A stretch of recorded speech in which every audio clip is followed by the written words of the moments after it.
Escopo. D'accord, on a créé en 2018. Et nous, on est spécialisé en fait dans tout ce qui est topographie. Donc, je vais vous casser un petit peu de ce que vous avez dit tout à l'heure. On fait tout ce qui est topographie et tout ce qui est des implantations d'ouvrages, etc. Et la détection des câbles électriques en fait. De tout ce qui est réseau électrique. Donc ça, par contre, c'est un nouveau métier entre guillemets qui date de 20 ans, où on fait la détection des réseaux souterrains. D'accord? Donc c'est intéressant et on s'est spécialisé dedans. Depuis 2018 aussi. Donc c'est ça. Donc on est 7, c'est ça? 5. On est 5 dans la boîte. On était 7 ou 8, donc on a pu faire des ruptures parce que ça fait mal. D'accord? Et du coup, là, on travaille un petit peu sur la Guadeloupe, la Martinique et Saint-Martin et Saint-Barthélemy. Donc, on a une équipe carto qui se trouve ici, d'accord? Donc, qui fait tout ce qui est dessin. D'accord? Donc, pour comprendre un petit peu le métier lui-même, c'est très simple. C'est tout ce qui existe dehors, c'est-à-dire une route, un bâtiment, etc. On le met sur un ordinateur. On a des appareils de mesure qu'il faut. On prend ça sur le terrain, d'accord? On le met sur l'ordinateur. Et les filles, comme vous voyez un petit peu, ils vont traiter, ils vont faire des plans. D'accord? Donc en gros, on fait des plans. En 2 mots, c'est ça. D'accord? Ces plans servent à faire des projets par moment. D'accord? Donc quand les gens ont un projet de bâtiment, de route, de pont, etc. Donc on passe par un géomètre parce que nous on est géomètre. Donc dans la définition du géomètre, il y a le géomètre expert que vous connaissez un peu tous. C'est le géomètre expert qui va faire tout ce qui est bornage, d'accord, délimiter les terrains, etc. Ou pour les plus anciennes, arpenteurs, comme ça que certains appellent. D'accord. Et il y a le géomètre topographe. C'est celui qui fait pas de bornage, mais c'est celui qui fait en fait tout ce qui est implantation d'ouvrage. Par exemple, on veut mettre ce bâtiment-là ici. D'accord. C'est le géomètre qui va définir pour le mettre exactement ici. Si vous voulez faire un pont par là, c'est le géomètre qui va dire que voilà, le pont va tomber là. D'accord. Pareil pour les routes. Et aussi les réseaux aussi. S'il y a des réseaux souterrains qui passent par la route, mais des géomètres comme nous, en fait, on est capable de dire que voilà, il y a tel réseau, quand je dis réseau, ça peut être des câbles électriques, ça peut être du pluvial, des égouts, tout ça. Et on peut dire, même si c'est sous le sol, on peut dire que bon, voilà, ça passe à tel endroit. D'accord? Avec une précision, parce qu'on utilise des appareils, des instruments de mesure assez pointus. D'accord? Donc, qui nous permet en fait de faire tout ce qui est mesure, tout ce qui est implantation, etc. Dans les règles de l'art. Okay? Donc, en fait, un petit peu notre métier, c'est ça. En 2 mots, c'est transformer ce qui est existant sur un ordinateur. D'accord? Et à savoir aussi que le géomètre, en fait, on est au milieu de tous les métiers. D'accord? C'est-à-dire que les gens du bâtiment, quelqu'un qui veut faire une maison, ben, il peut passer par un géomètre. Quelqu'un qui veut faire une route peut passer par un géomètre. Les archéologues, par moment, ils peuvent utiliser le géomètre. C'est-à-dire qu'on est partout, en fait. On est au centre de tout. Si on a un projet de faire un parc, planter des arbres, etc., on peut passer par un géomètre. Qui écrase la maison. Il faut aller voir le géomètre, tout le monde est tout à niveau. Alors, il y a 2 choses. Tout dépend de ce que vous voulez. C'est-à-dire que vous avez votre maison, vous voulez l'écraser, vous voulez la positionner différemment. Votre maison était comme ça. Oui, votre maison était comme ça, vous voulez la mettre comme ça, par exemple. Donc là, vous passez par un géomètre, il va vous faire un plan topographique, c'est-à-dire qu'on va faire un relevé de tout le terrain. D'accord? Et par la suite, vous aurez le niveau du terrain, tous les éléments du terrain, c'est-à-dire l'ancienne maison, etc. Vous aurez tous les fils aussi qui passent, etc. Après, nous, quand on fait nos plans d'exécuter sur l'ordinateur, nous, on envoie ce plan-là à un architecte. D'accord? Okay? Et c'est l'architecte qui va vous dire avec vous, c'est vous qui, enfin, en gros, c'est vous qui allez décider comment vous voulez votre nouvelle maison. D'accord? Si vous la voulez à droite, à gauche, par là, c'est vous qui allez décider. Et en fonction de notre plan, en fait, l'architecte va la positionner exactement comme vous voulez. Sachant qu'il y a des fils, il y a des trucs en bas, il va la positionner de manière à ne pas abîmer vos affaires, etc., etc. Pareil aussi, le plus souvent aussi, ça intervient, surtout vous voyez un petit peu, il y a des maisons qui sont inondées. On voit ça souvent, d'accord? Mais les maisons sont inondées, pourquoi? Parce qu'en fait, parfois les gens font des désordres et il ne faut pas passer un géomètre. D'accord? Parce qu'en fait, le géomètre vous dit, bon voilà, je fais, le plan de pro consiste à dire, bon voilà, votre terrain est là, d'accord? Il y a de l'eau qui peut couler par là, avec les niveaux. C'est comment on a les niveaux. D'accord? Donc, quand le géomètre va avec vous, en fait, il va vous dire que bon voilà, la route, elle est à ce niveau-là, d'accord? Et votre maison se trouve à ce niveau-là.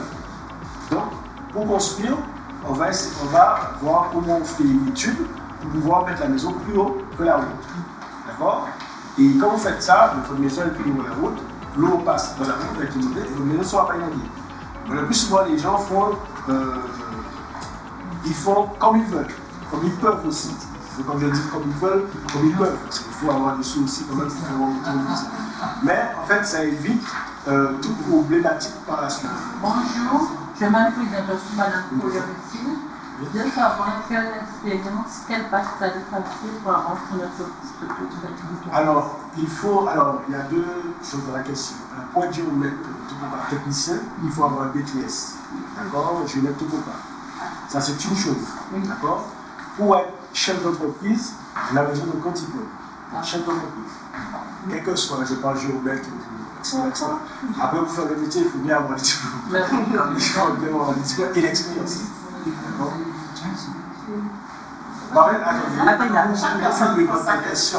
Le minimum, en fait, c'est le BTS géomètre topographe. D'accord? Parce qu'en fait, après le BTS, on peut aller faire d'autres choses, etc. Okay? Le minimum pour être technicien, pour travailler réellement, c'est le BTS, qui est approprié. C'est seulement Fabienne. Oui. Du Moule. J'ai une question.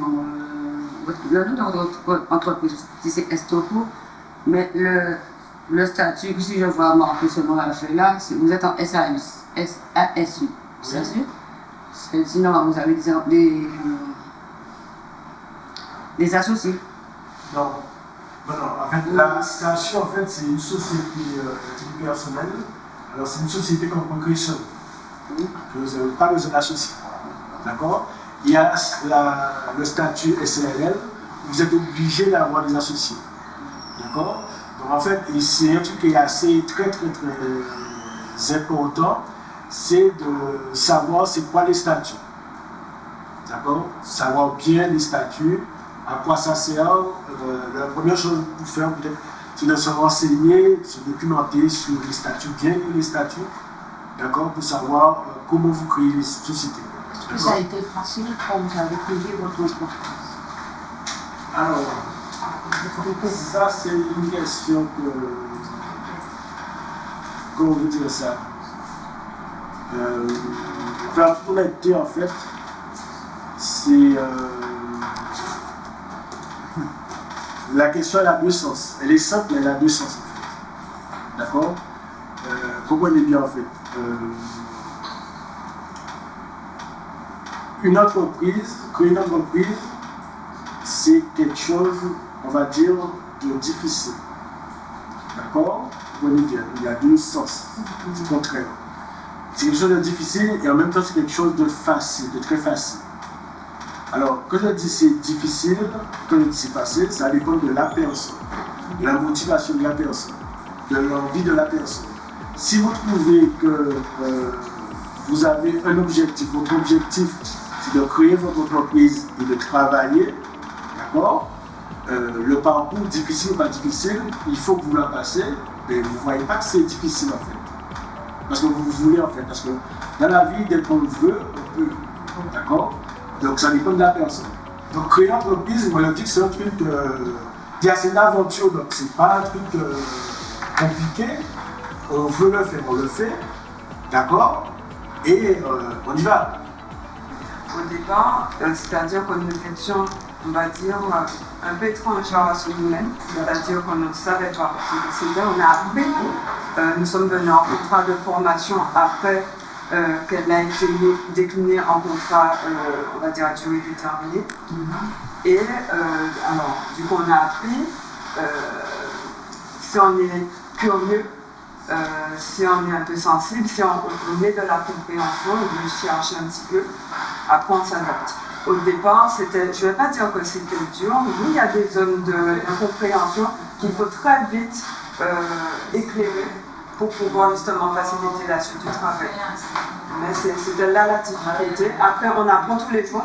On est toujours en processus d'apprentissage. Donc, et après, ben, quand ça devient fluide, ça devient systématique, ça devient l'habitude et le travail. Pour ma part, je trouvais que le secteur était étranger. Donc moi j'ai un parcours vraiment amusé, c'est vrai que moi je viens de l'hôtel de restauration, donc c'est vrai que quand on m'a venu ici, c'était un peu, je dirais, inconnu, parce qu'il y a tous les termes techniques. Je suis arrivée, c'était pas facile, donc il faut se reconvertir et apprendre en fait le métier.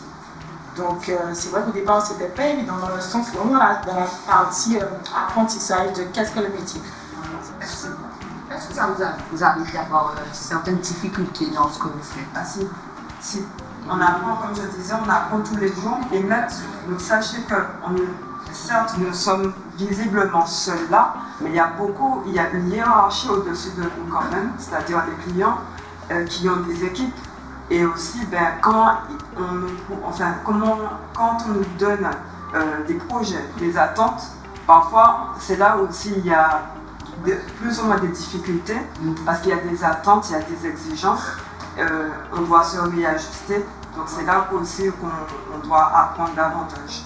C'est nous qui sommes là, c'est nous qui prenons le relais, c'est nous qui avons contact avec les clients, donc l'autonomie c'est important, la responsabilité, et il faut aussi pouvoir se challenger, donc se dire que nous, ce qui nous a appris, c'est l'excellence. Donc, faire toujours en sorte qu'on travaille avec excellence. Dans tout ce qu'on fait, on veut remettre des choses de qualité, voilà, la démarche qualité.